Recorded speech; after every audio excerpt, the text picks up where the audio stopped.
First up, how'd you learn about AI? Talking to some teachers in this old classroom, I'm searching for the spark. Computers hum softly, lighting up the dark. Questions in my mind, code up on the screen. Learning how to teach a machine to dream.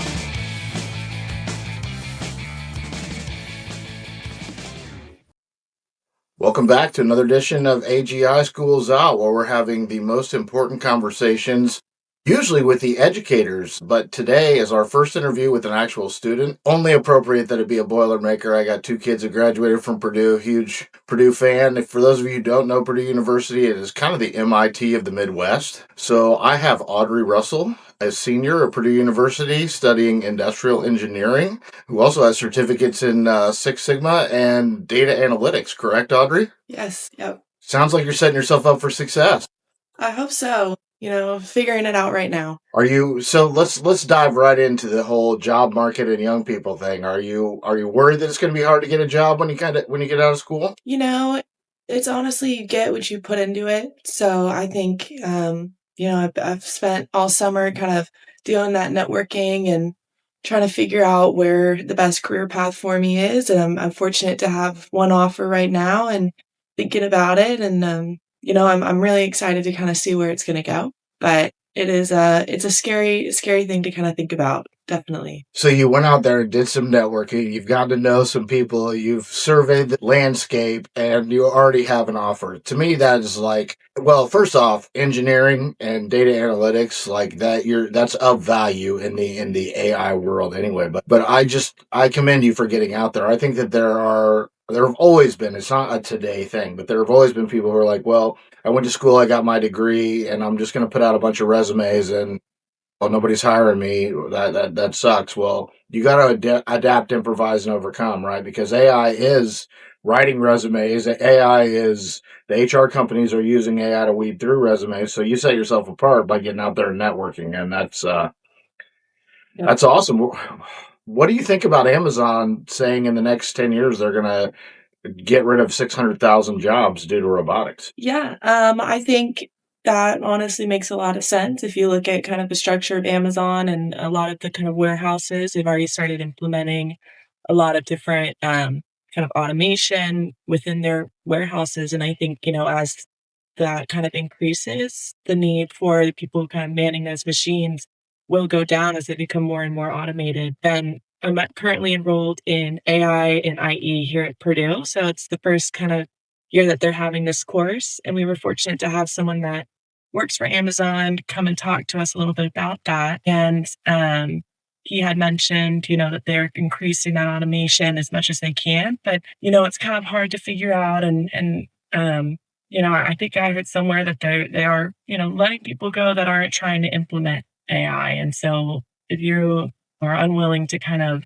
learn about it and take it in, it's kind of not the best thing. But I think there's a lot to happen, but we exactly don't know what. But I could see reasonably that maybe not that big of a number, but you never know. Well, and China has dark factories already, right? And so in order to stay competitive with the world market, like we have to advance. Do you guys ever discuss the Luddites? Is that a term that comes up when you're talking about technology and pushbacks against technology? So I don't think I've ever heard it. Okay, in England, back when the Industrial Revolution first started there was a group of people, when they first, in the textile industry, started to have machines that could weave materials rather than hand weaving things. There was a whole group of people who broke the machines and tried to burn them down. And because of it, England got set way back. And that was kind of the beginning of the end of their dynasty as a ruling country or a superpower, because they refused to keep up with things. And so that's a lot of people in the big tech industry will be like, don't be a Luddite. This is coming. And so hop on board or don't complain. Well, I think, and I could be wrong, but I'm pretty sure in Europe, their ports are fully automated. And then here in the US, we haven't reached that stage yet. And so I think Europe's got us beat on that front, and we're trying to work that out. Yeah, China's got that as well. And we saw the longshoremen throw a big fit about that about a year ago on the East Coast about automation. And there were some other things going on politically, and I think it kind of got quieted. But the unions will push back against a lot of that stuff. And it's understandable. But someone like you has to be excited because industrial engineering, if you're going to automate factories, there's going to be all kinds of jobs for industrial engineers to figure out exactly what that looks like, right? Definitely. I think there's a lot of opportunities and a lot of growth. I know, with the kind of AI boom, everyone is, where am I, like, is AI going to take my job? All of that. But ultimately, you're still trying to figure out all of the applications with AI. And with that, there's a lot of new jobs and a lot of kind of figuring out how to better do your current job or better do, other current positions that you might have. And so I think taking the time to kind of learn all of the different softwares, all of the new opportunities with that really kind of can enhance all of your roles and all of that. So let's get into the general.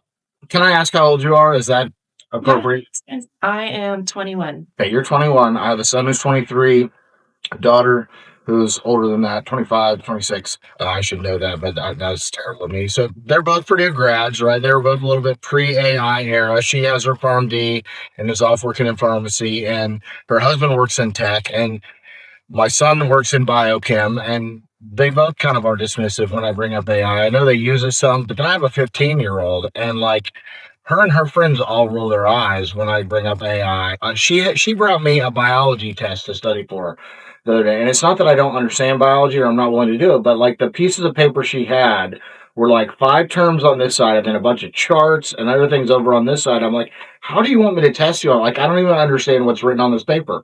So I took a picture of it, uploaded it to ChatGPT, and said, quiz my daughter on this. And it started asking her perfect questions, and she wanted nothing to do with it and went in her room and studied on her own. And I'm like, what is the Gen Alpha like pushback? Are your friends that way? Are they divided between the AI embracers and the AI pushbackers? Like, what does it look like to be 21 and talk about AI? Yeah. I've kind of seen it both ways. I think academically, there's a lot of people that try to use it as best they can as a study tool. You can also use it for job preparations, right? Help me create a case study, quiz me on questions that you think this company might ask me during a behavioral interview, and you can have a conversation with it. And so there's people that will use it. And then I have friends that they want to use it for their writing assignments, but there's a lot of kind of grading, right? So if a grading tool sees that you used AI this amount, you get a 0. And so a lot of people are hesitant to use it in that way. Though you kind of see Purdue angling more toward, if you use AI, attach, your rough draft and then your AI generated draft. And so we know that you actually did the work. But you see some people not, a little bit hesitant to use that. But then if you look on the less academic side, there's a lot more funny or social media aspects with AI, like photo generation, that I see like a lot of people kind of use to create kind of memes and stuff like that. And then you'll see like videos on, Instagram Reels and TikTok. You're seeing a lot more AI generated videos that at this point you don't even know if they're AI generated until you see, a baby running and you're like, okay, well, obviously that one's fake. But you see kind of a little bit of both. But it's kind of fun to see how it's changing, really kind of see different ways that people are using it and taking that in and figuring out, what's going to work best for me. Do I want to fully, have a conversation with AI? I think some people think that's a little bit uncomfortable. Some people, like my parents and my dad, is really into AI as well. And so he likes, on the drive into work, he'll have a conversation with his ChatGPT bot and just ask him all the questions about what's going on in the news today or stuff like that. And so it's interesting to see, different ways that people are utilizing it for sure. And your dad's probably a Gen X. I think so, yeah. And I think a lot of us are kind of happy with the whole. I saw a study one time. It was back probably before your generation had really been on the study, but it was millennials, Gen X, and baby boomers and how they relate to technology in general. And millennials was like, they're either completely, they can't use it at all. I mean, sorry, not millennials, boomers, like older people, your grandparents' age, my parents' age, they're either like all in like a 12-year-old or they're like, can't navigate like their voicemail, let alone ChatGPT. And then Gen X was very much like, we could take it or leave it. If it betters our life, we're 100% for it. But if you stole my phone tomorrow, I wouldn't like have a panic attack over it. And then millennials were kind of the first generation that was kind of tech native, and they were somewhat dependent on it because they'd had it all the time. And I kind of see that with AI and Gen X. Like a lot of us are trying to figure out, like, yeah, this is a big unlock, and how do I use this to, like, my drive to work? I live in Carmel, work in Lafayette. That hour, I can get a lot of stuff done, social media posts, all kinds of things, by just conversing with ChatGPT the whole way to work. And then I've got that whole conversation history right there on my computer as soon as I get to work. Yeah, no, I think that's kind of what my dad does. I think being able to have that conversation and then have exactly everything that was said also transcribed and easy to access after the conversation as well. I think that's definitely useful. And when I do, interview prep and things like that, I'm able to kind of go back right before I go in there and see kind of the tips that suggested and all of that. So okay. ChatGPT voice is good. Yeah. It is not good. I have issues with my car sometimes. I usually have to detach my phone because it takes like that feedback and thinks that I'm still talking. I would agree.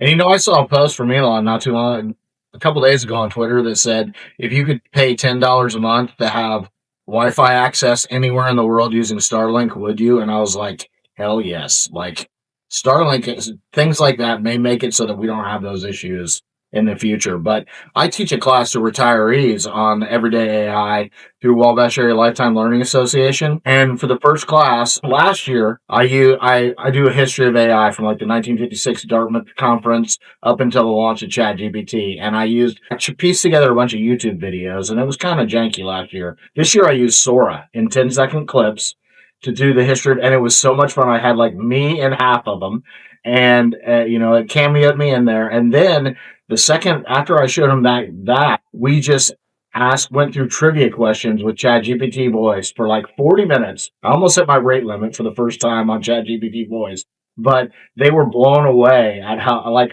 I had to stop looking at I had like a list of the terms I wanted to go through on my phone.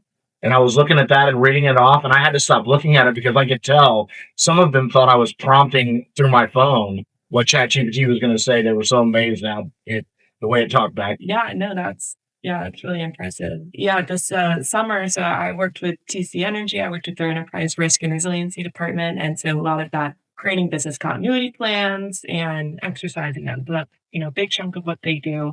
And so in those exercises, and they try to create them, as real world as they can. And so with that, I got the chance to kind of create these AI generated newsreels, right? So let's say we're trying to test out a cybersecurity business continuity plan, right? So you're losing your Microsoft Teams or you're losing, access to your SharePoint.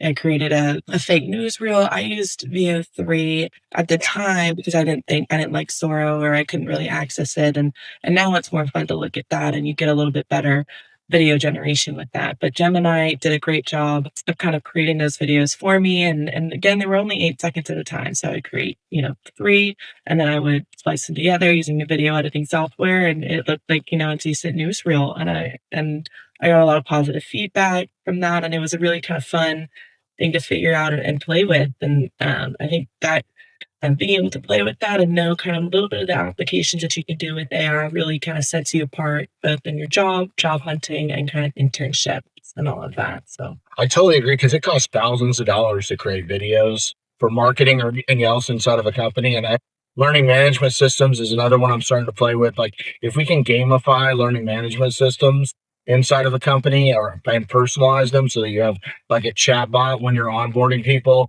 that's actually helping them walk through the onboarding process and loading videos, and even tools like Notebook LM are starting to integrate VO into that so that you can generate videos from there. That to me, that's like you and I who aren't going to be movie producers or video content. Like that's not our main job. Those tools are awesome. And piecing them together, even in Canva, like if you take 10-second clips and put them together in Canva and edit them a little bit, it's really not that difficult. I'm sure you probably use CapCut because I know all you young people who are on TikTok love CapCut. Lucky guess. But yeah, CapCut's an awesome tool. I did want to ask you on the Sora front, do you see people your age using Sora? Because I'm wondering if that's going to be more popular with older people. Yeah. I haven't used it And I think, like, again, kind of back to that social media, I think that a lot of what people are using to kind of create those fake videos, and that's really the only place that I've seen it so far. But I think it's with those videos, a lot of people are kind of looking closer at, this tool and this product because they're honestly a little bit nervous and a little bit frightened because these videos look 100% real. I mean, and that's really what's kind of scary about it. But I think with that kind of looking closer at it, people are finding more ways to use it. That this year is a lot of project based um, schoolwork for me, just kind of being a senior in IE. And so a lot of them is, have a multimedia presentation. This is for my political affairs class. And so, I'm looking into creating an AI generated video for that. And so I'll look a little bit into Soro. Um, for that one as well. But I think, there's different applications for it. But I think most of what I see is a lot with that kind of social media and kind of TikTok and Instagram Reels, those kind of video generation. Couple thoughts and questions. So first off, Sora, you can only use your phone to generate Sora. It's on your phone. I'm like an old man and I want to use my computer, so it is easier for me to use VO and VO3. And Nano Banana is an amazing image generation tool. I like Google's tools. But I got into Sora. Here's something that I bring up a lot of times with the people that I talk to. That the concern that I have, not with people like you, not with young people like you who are going into engineering. First off, China's putting out 30 million engineers to our 5 every year. So that alone is concerning, right? That's every kind of engineering, not just software, but industrial, any kind of engineering. But if you look back in June, what was trending, and my audience will have heard me talk about this 100 times, they're going to have to say it again. What was trending in China was a group of people who had homemade robots, 20 different robots, everything from like a janky R2D2 looking biped to like bipeds that look like human beings, running a half marathon, right? That was like so cool. At the same time, what was trending using AI in America was Italian brain rot and Bigfoot drinking beer on TikTok. Like, we have become such a consumer group of people rather than a creator. I hope that shifts, or I think that's going to be problematic. Yeah, definitely. And I think, a lot of what I'm kind of seeing now, especially kind of as my senior, that I definitely saw in high school and middle school, is people are starting to kind of delete TikTok or limit their access, their apps out there. And, my boyfriend doesn't have TikTok. He's never had it. I have a roommate that has never owned it.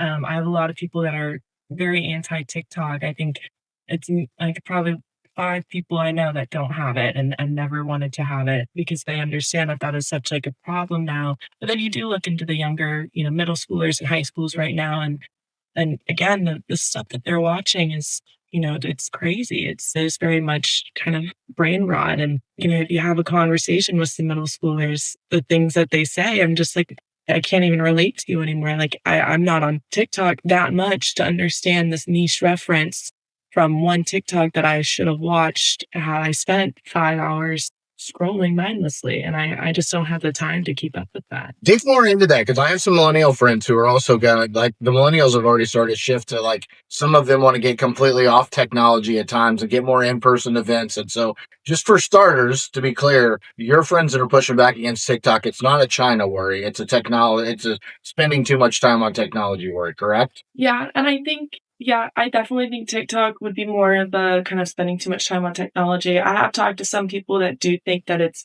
kind of China based, but I know my people here at Purdue, they are more kind of, I'm against it because of the time that I spend on it. But then they go on Instagram Reels and they spend about 3 hours on Instagram Reels as well. But you gotta pick one battle. I think TikTok is the worst of the kind of demons, especially because the people is my age, we don't post that much, at least in my friend group and the people I know, we're not avid posters on TikTok. So you're not using it to kind of spend time with your friends. Whereas Instagram, you are kind of seeing things that your friends are posting and liking those pictures and commenting, where that's a little bit more face to face on Instagram than you get on TikTok, where TikTok's just mindless brain rot and scrolling. Can I ask you a business question?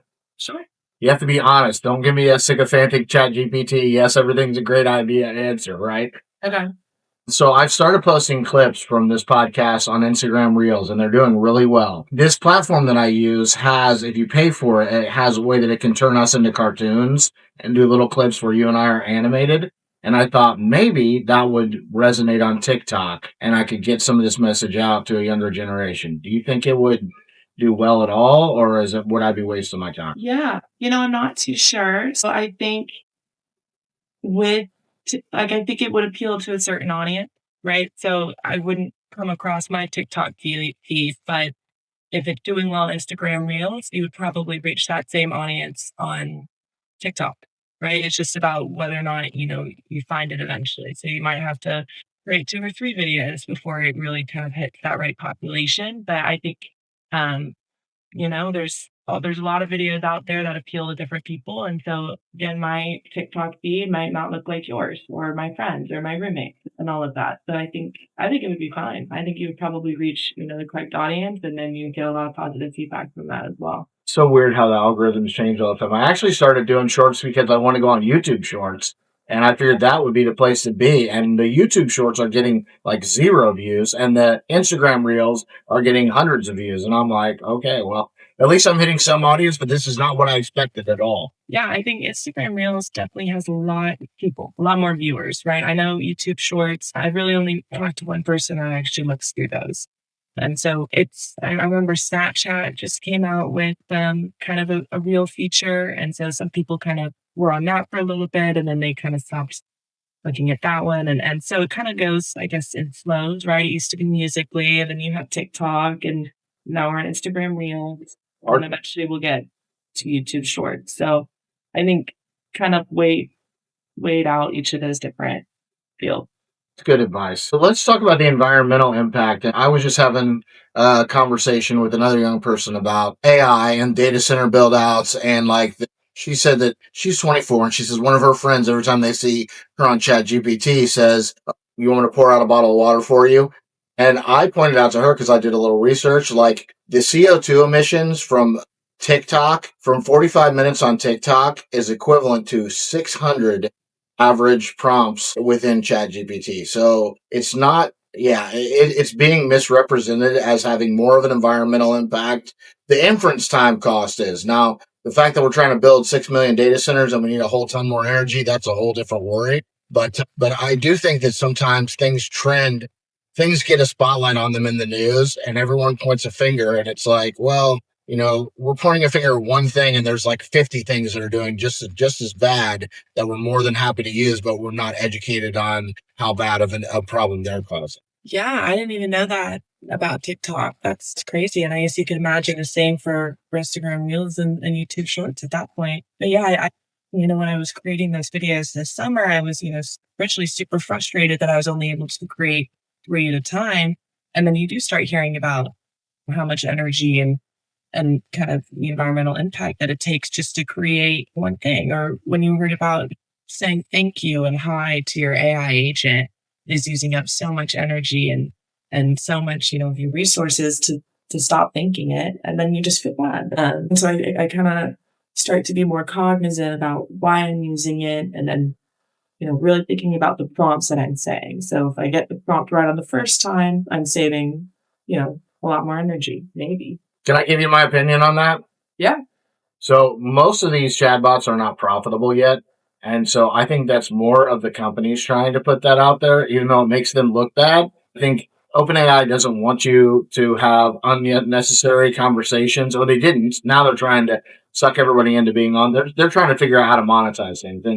And Sam Altman just mentioned that they addressed the mental health issues that were being caused to people who already had serious mental illnesses.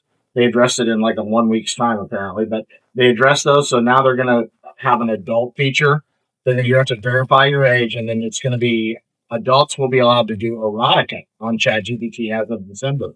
So he's gone down the Elon Musk route. I don't know if you know about Grok and their little like animate chatbots that do weird crap. Like, I don't get into all that, but if you look at it like as two adults, if you look at the history of the internet, if you look at any industry, sex sells. And so if these guys aren't able to make money off the business use cases of this stuff yet, it doesn't surprise me.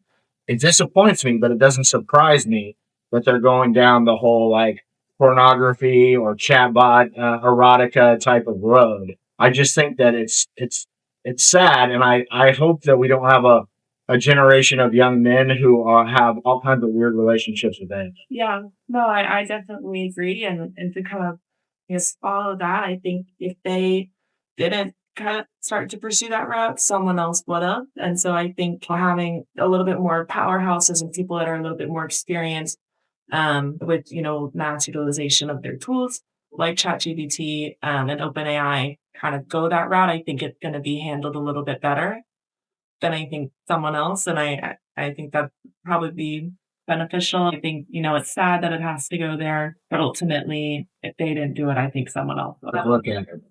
Yeah, it's kind of the world we're in today, but it is. Yeah. It is.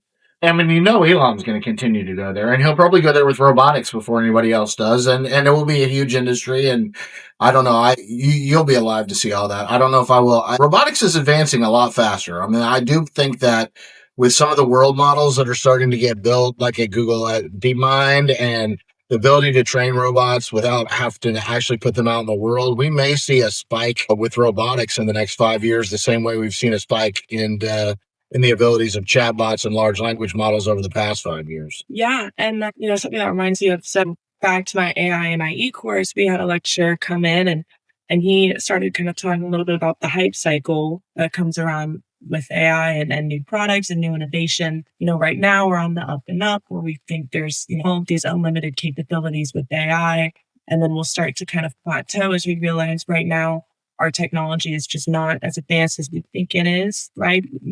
Back to Amazon, we think that there's all of these applications. We can go full automation, full, what was the term, black factories or blackout? Dark factories, yeah. Dark factories, yeah. And so we think that we can fully implement that here in the US. But as we kind of get to understand that technology a little bit more, we kind of realize we're not there yet. And so that hype kind of starts to die down, and all of the kind of money that we're putting into AI will start to slow down as well. And our hopes would kind of give up a little bit. And I think we had that originally with the internet boom. I think there was a huge hype cycle around it. I don't understand the term fully, but I think it's kind of interesting to have someone with so much experience in it kind of say it's overhyped. We think too much into it, and we might get let down here in the near future. And so I think that was something that was kind of interesting to hear about. Well, we don't have the energy infrastructure to support the build out this technology. Even if we utilize it at its current level, if we were to utilize it 100% optimize the use of it, we do not have the energy or data center infrastructure. And damn near every state, including Indiana, is heavily pushing back against building new data centers. Plus, again, going back to China, they're popping up nuclear facilities left and right. In the United States, based on our current regulatory process, from the idea to the build out and launch of a nuclear facility is a 10-year process. So I don't understand why we're pushing back against the data centers so much. To me, it might raise your energy costs a little bit, but it's also going to raise your property value and cause enormous build out. If you look at Tennessee and Texas, who have embraced it, both those states are booming, right? California is overregulated, and I may be going deeper into regulation than you're currently got your finger on the pulse of, but California just launched 3 or 4 new bills to regulate AI, including like you can't use actors in our AI movies, which just means the movie industry is going to move out of California.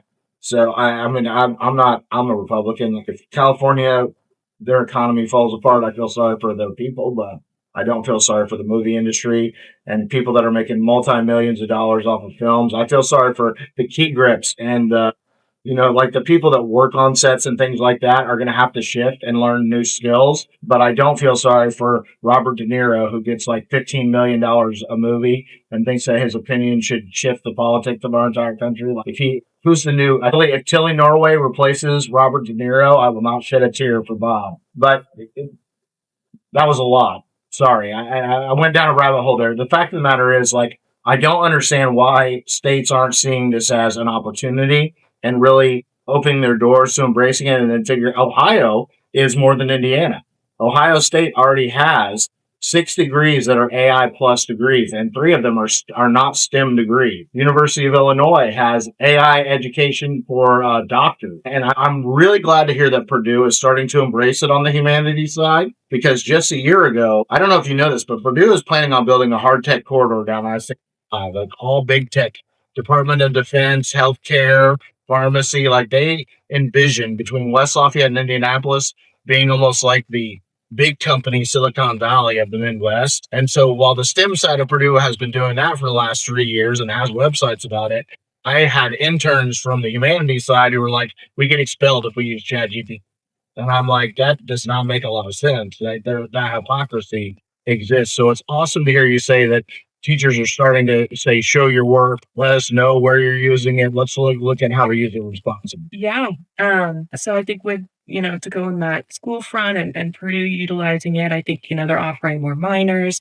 I don't know if they have a major in it yet, but they're offering a lot more programs with AI. And I think last year I took a course, Ethics of AI, super agents and how do they have to code with ethics, right? If you're driving a car or the AI is driving the car for you and someone walks in front of your car, who does it say, you or the person that walked in front of your car? And so that was a really fun kind of class. That was one of my only kind of psych classes that I had to take. And that was just a different way to use my brain. And that was definitely a really cool thought. But I think, with kind of those more humanities courses, I think a lot of it is kind of writing and reading and writing. And that's where people kind of cheat the system with AI. I think where STEM classes, it is a lot of math. It is, you have to write it out and show your work. And so there it's kind of hard to use AI. Maybe it'll do the work for you and you have to copy it, but you're still writing it down. You're still learning. And so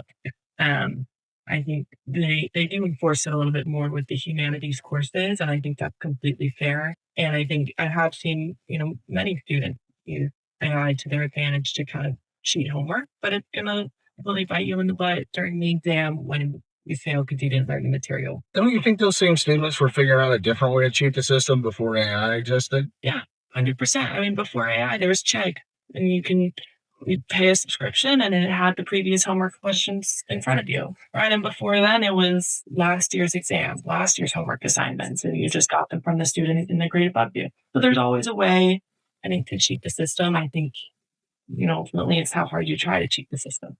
There's always a way. You just gotta find it. That's what I think when I hear people say that AI depreciates your critical thinking. I'm like, well, it depends on how you're using it. If you're just being lazy and using it to produce like AI stuff or to cut corners, then yeah, that's probably very true. But what I find is, in order to get really good and to do better work using AI requires asking the right questions, learning how to prompt it properly, learning how to push back. And so I've actually kind of shifted the way that I work during the day to, pardon me, because AI moves so fast, I'll work in 3-hour chunks and take an hour break or something because I just get brain fog from doing 10 different things at once and thinking through it so rapidly using AI. And I'm actually getting a lot more done, but it's not just pushing it out of slop. It's like completely, let me say this. When I brainstorm with AI, this is what I tell people. Like, I do consulting and I do workshops, right? If I go in and brainstorm with AI, a workshop, I may not use anything that ChatGPT suggests I do during that workshop, but the workshop is way different than would have been if I would not have had that conversation with ChatGPT. Yeah, definitely. And I'm currently doing a research or a senior capstone project, and it's involving kind of a lot of market research, and I've never had to do that before. And so, I reached out to ChatGPT. How do I, look at indicators for growth and, what are the right websites that, back up this data or, will provide me the right data and what's the path I should take. And ChatGPT gave me like perfect kind of flow chart system on, look first at, the CDOTs, that's at Colorado, the transportation plans, energy infrastructure, land use changes and all of that. And I went through it and I got a lot of good data, and I would not have known to do that if it hadn't been for ChatGPT. That is such a good example. Yeah. And you have these attorneys that are getting in trouble because they're like replacing their paralegals with deep research, and then they're quoting case law that doesn't exist. And I'm like, if you had a paralegal doing it, you would have checked their work. Yeah. But now you're using deep research and you're not verifying your sources, and you're upset with the AI company because it hallucinated using a not a using not a deterministic model, but using a large language model, right? And you're surprised by this, and everyone was wanting to throw mud at the large language model companies. But I think what you just said really unpacks it. Like, yes, it's a great tool. Yes, it helps you research. That doesn't mean you don't have to go look at your sources and make sure that what it's offering you is valid and of use to the project that you're doing. Exactly. And I think, AI is going to take a lot of those positions that, do the original thinking and do the heavy lifting of that research. So, right, in Big Four, I mean, can they cut back a lot of their analysts and, a lot of Big Four companies aren't hiring a lot of early grad or as many as they used to because that position, you don't need as many people in it with AI, right? I mean, it does most of the research for you. It tells you where to look. All you have to do is take the time to kind of look through it and pull out the same data, but AI streamlines that process so much that, you don't need as many people in that position, with the paralegals and the analysts and all of that. So. And you've given so many great uses, and you're obviously using AI the right way. Can we take a walk together into what the future world might look like? Yeah, happy to. And let's start with that. Okay, let's start with one of the concerns that I have around one of the concerns the industry has, which is if McKinsey, if these law firms, if these financial institutions are replacing junior analysts, junior consultants, junior bankers, like it makes 100% sense to do that, right? But the question becomes, where do your senior consultants and senior bankers and senior analysts, like how do they get from not knowing anything or just graduating to having that experience if you eliminated their experience ladder? Yeah. I haven't actually thought about that, but now that you kind of start thinking about it, it gets a little bit scary, right? So where are you going to get that experience? And I think, best advice I could probably say is you start at those smaller firms, the firms that aren't utilizing it to the best of their capability or just don't have the money to implement that AI. So you kind of get that experience working on those smaller projects or those other companies with, say it's a boutique consulting firm or somewhere a little bit smaller that doesn't, utilize AI to do all of the research and all of that. But I think if you look even farther into the future, those kind of companies will probably be utilizing it as well. So then where do you start? And so I think it kind of comes down to the experience that you're going to get in school. And that might change coursework to be a lot more project based and a lot more kind of learning. And that might be where you have to get that experience. It's going to be, I think, a big problem, right? Where are people going to learn that hands-on experience that you get only in the work? There's a wonderful caveat to K through 12, which is a big passion of mine. It's honestly why I started this podcast, because I do believe we've got to start preparing K through 12 students for their future, not for our history and our yesterday. And so you have two models. You have, let's put ed tech into the traditional public school system, like Conmigo. Magic School has like a full-on platform now that's almost like a teacher-based chat GPT platform with a ton more tools, more like a Google Workspace, but for teachers, right? And completely AI enabled. It allows the students to do things there as well. You've got that model, and then you've got, coming out of Texas, Alpha School, which is crazy. It's $50,000 a year private school right now. They haven't figured out how to scale it, right? But kids go in, they spend 2 hours in front. They start the day with a Tony Robbins type pep talk. Then they spend 2 hours on their computer getting personalized learning with an AI assistant that meets them where they are. According to them, most students are coming to them 2 years behind when it comes to the national averages of where they're supposed to be. They quickly catch them up. Their students are in the upper 99th percentile on SATs. But after those 2 hours, the whole rest of the day is learning-based workshops on leadership development, sports activities, like personal, all kinds of fun, cool stuff, design learning, how to give speeches, things like that, all the way K through 12. I love that model. Yeah. I love the Magic School model as well. I think that financially, that's where we're going to have to start, right? Because I'd love to see an alpha school here in Indiana, but Hamilton County is probably about the only place that has a collection of people who could afford $50,000 a year to send their kid to a private school, right? So the rest of the state would really struggle with that, and there aren't that many people in Hamilton County that would be willing to pay that.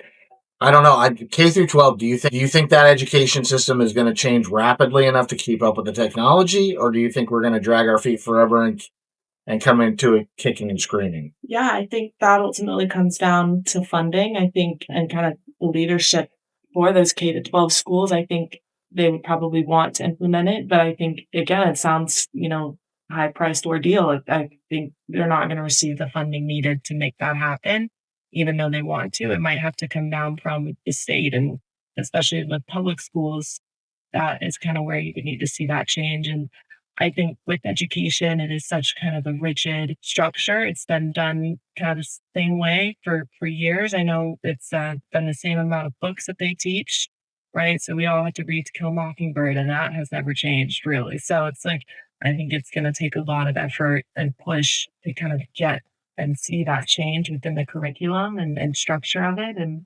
it's sad to see that it might be a little bit more of a slower progression in education, but I think that's just kind of how it is. But it won't be at Korea, China, and Japan, I guarantee it. And to me, that's concerning. Yeah. But I think every interview, every recruiter I've talked to, they emphasize a lot, yes, we're looking for these smart, bright-minded people, but we want someone that is well-rounded, someone that has those soft skills, those leadership skills. And I think we do need to see more of that within the education, because here at Purdue, I talk to a lot of engineers, and I see, a lot of different people, but I see a lot of people that lack those soft skills as well. And so I think that's something that needs to be kind of taught more, as opposed to something that you need to go out and find yourself. That is an excellent point. An excellent point. And I know that's always been, I mean, people joke, but stereotypes exist for a reason. Like EQ and soft skills within engineering has always been kind of, something, but that's just generationally becoming an issue. A lot of people blame it on COVID. I'm not sure that COVID, I mean, my kids were knee deep in their phones and not out in the woods like we were as little kids long before COVID happened. And so we do need to shift more to those interpersonal relationships and people learning how to do those things. Let me throw a couple more at you and then I'll let you go, okay? Good. Here's a theory that I have. I think within the next 10 years that technology will become good enough. My estimate is that about 30% of the current workforce are ambitious people like you, right? And they go to work every day because they like want to solve something. They want to do something. And probably 70% of the workforce nowadays kind of goes to work because they need a paycheck and they're kind of there to punch in, punch out. I think AI within the next 10 years will be able to automate that 70%. And 30% of people with AI tools will probably be able to pretty much run our infrastructure and our economy. So if we get large job displacement, how do you think we should handle all the people that don't have? Do you think we're going to get large job displacement in the next decade, first off? Yeah, and I think I touched on it a little bit. I think with AI and automation, there is still a need for that human-robot interaction, right? So robots do a great job of repeating processes without, getting tired of keeping that consistent accuracy, whereas humans do a good job of having that decision making and making those, if something goes wrong, what should I do? I haven't seen this situation before. And so I think there's going to be still a need for humans in the workforce working with AI. But again, AI just sees kind of what it's already seen, right? So when you're reading ChatGPT 5, it takes a couple weeks, couple months to kind of look through everything, understand it, and put that into its model. But as, new things continue to pop up, that's where humans, they'll have a role to play. Again, you don't need as many humans, and the people that you're saying that are not, as driven or are only there for the paycheck and are fine doing that consistent automation work,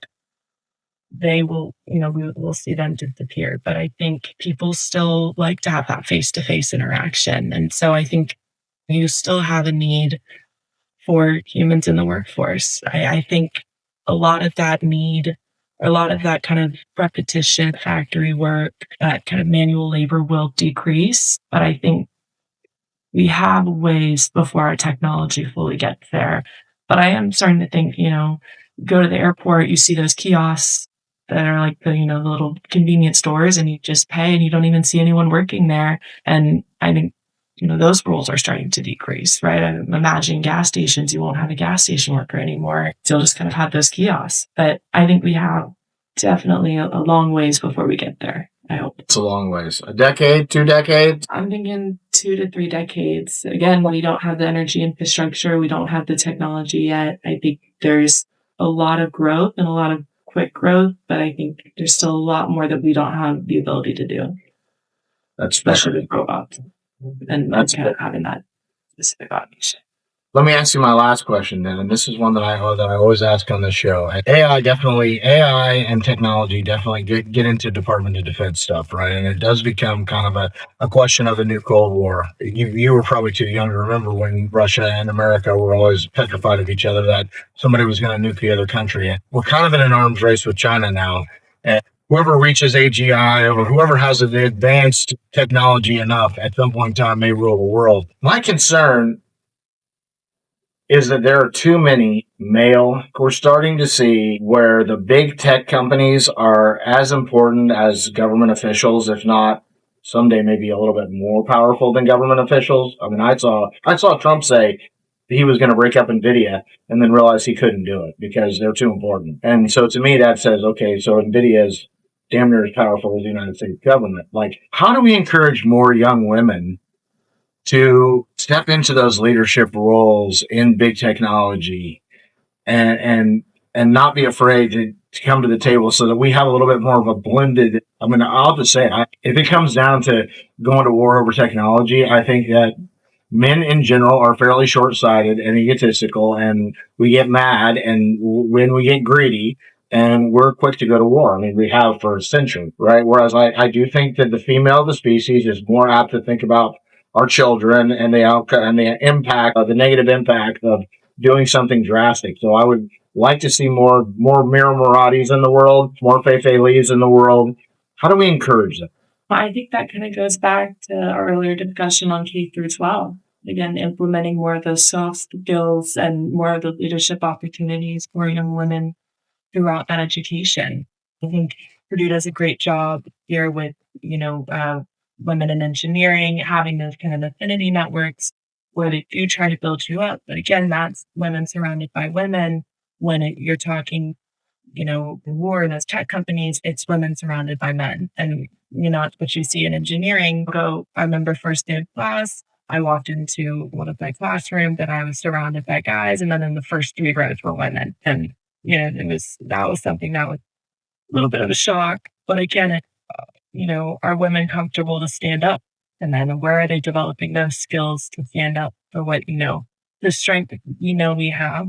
I have led more than enough group projects, and most of those group projects have been majority men.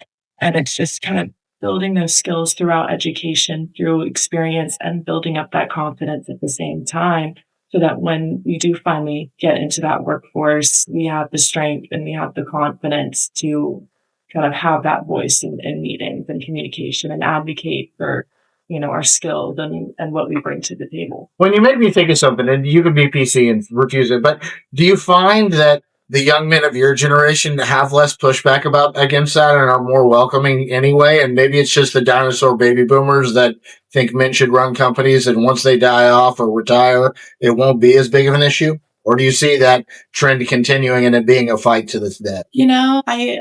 I'm not too sure. Again, I've only seen, academics, and I guess with my company this summer, I talked to a lot of leadership that were mainly women. But again, the CEO tends to be a man, and that's kind of with that generation right now, and that's what we have. But I've seen a lot of strong women. My mom is very strong woman. She just started a new role as head of health policy for Baker Institute, and I've always had her as a great role model to kind of follow and understand and advocate for our voice, advocate for being a strong woman. And I think I've been super fortunate to have that kind of role model. And I think it's important to see that, within education, and it's important for a lot of women to have that voice. And I don't think A lot of people kind of have that mentorship yet, and then finding a way to increase that. Well, you will definitely be one of those voices one day. And you already are, I'm sure, for people younger than you.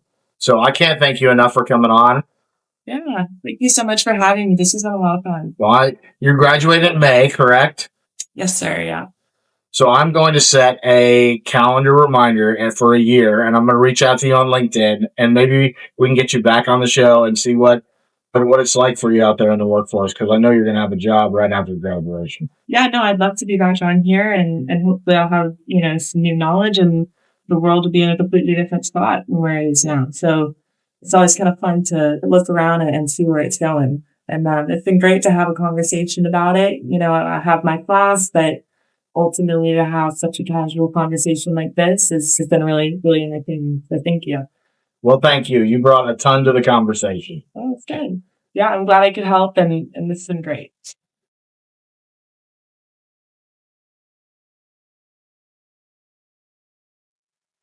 Hey man, just not having a laugh. Now this is quite the fight.